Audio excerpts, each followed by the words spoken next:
আমার বউ তো আপনি নিয়ে আইছেন। আর নিয়ে আইছি, আমি বিয়ে করেছি বলে নিয়ে আইছি। দাঁড়ান এই বুড়া চাচার কথাটি শুনুন, বুড়া চাচা কি বলে, বুড়া চাচা কামটা করলো কি নিয়ে আসছে?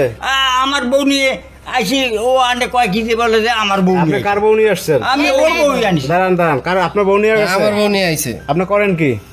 আমি বাইরে ছিলাম, ইটালিতে। ইটালি ছিলেন আপনি? জি। আপনার বউ কাকাই নিয়ে আসছে নাকি? হ্যাঁ, এই কাকা আমার বউ নিয়ে আইছে। এই যে বউ নাকি আপনার? হ্যাঁ, এটা বউ।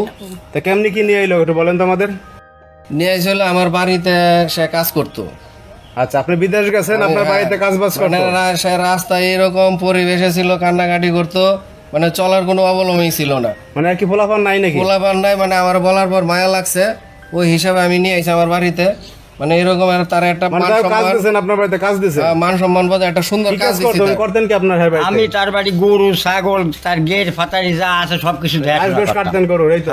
এবার বাজার করতাম, ওই যে তার বড় কাপড় সাপড় দ্বিতীয়ত এইরকম করতাম। এইগুলো কামগুলো করতেন? হ্যাঁ, এইগুলো করেন, ভালো কথা। আর বউ নিয়ে এসছেন কেন তাহলে আপনি? বউ নিয়ে আইছি, এখন তার আমি আনি তো বউ নিজে চলে আইছে আমার সাথে।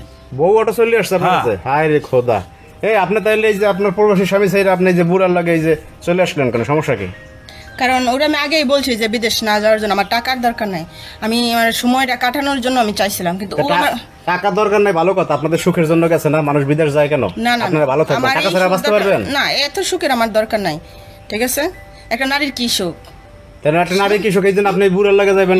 আরে ভাই, বুড়া তো থয়ে গেছে। হ্যাঁ, আমার কোনো সমস্যা নাই, আমি অন্য লাগে। আপনি শোনেন, আপনি কি এখন বউ নিতে আসছেন এই বাড়িতে নাকি? আমি তো বউ নিতে আইছি। এখন তো বউ মনে করেন চাচারে বিয়া কইরা পুরা ফাঁসায় দিয়া, মানে আমার পুরা রাস্তায় ভিখারি বানায় লাইছে। এখন তোমার কিছু করে সালা একটা লয়ে যাও। এখন আপনার তো কপালে তো মনে হয় যে সুখ নাই, যে অবস্থা। এই টাকা পয়সা সব খাই দিই, আমার টাকা পয়সা সব চাচায় আত্মসমর্পণ করছে। আমি তোমার টাকা পয়সা নিলাম কি করে? আমার কাছে কি টাকা পয়সা পাঠাইছো? সব আমার বউয়ের কাছে পাঠাইছে। আমার বউ এখন আপনারা শুনেন, এই দরবার করেন না, এখানে লোকজন অনেক হয়ে গেছে। আপনি কি করবেন এটা ক্লিয়ার করেন আমাদের। কি করবো মানে? আমি ওনার সাথেই থাকবো। কেন এই প্রবাসী স্বামীর সাথে যাবেন না? আমি যাবো না। সমস্যা করছে কিনি? না, আমি ওনার সাথে যাবো না, ওনার আমার ভালো লাগে না। আর আপনি কি বউ নেবেন? এটা বিয়ে একবার যেতে হয়ে গেছে, নিবেন না? এই বউ আমি নিবো না। হ্যাঁ, এই বউ আর আমি নিবই না। যেহেতু আমার সাথে প্রতারণা করছে, এই চাচার সাথে প্রতারণা করবো কিনা সেটাও কোনো গ্যারান্টি নাই। আপনার সাড়ে 2 দিন পর একজনের সাথে যায়, তাহলে করবেন কি আপনি? তা যদি মনে করে চলে যাবে, কোনো সমস্যা নেই। হ্যাঁ, কোনো সমস্যা নাই না। বউ আপনার লাগবে? হ্যাঁ, বউ লাগবে। আর মনে হয় না যে আমার চুয়ে সে যাবে। আপনার শুনেন, আপনার তো মনে করেন এক পা কবরে গেছে, আপনি বউ দিয়ে করবেন কি মিয়া?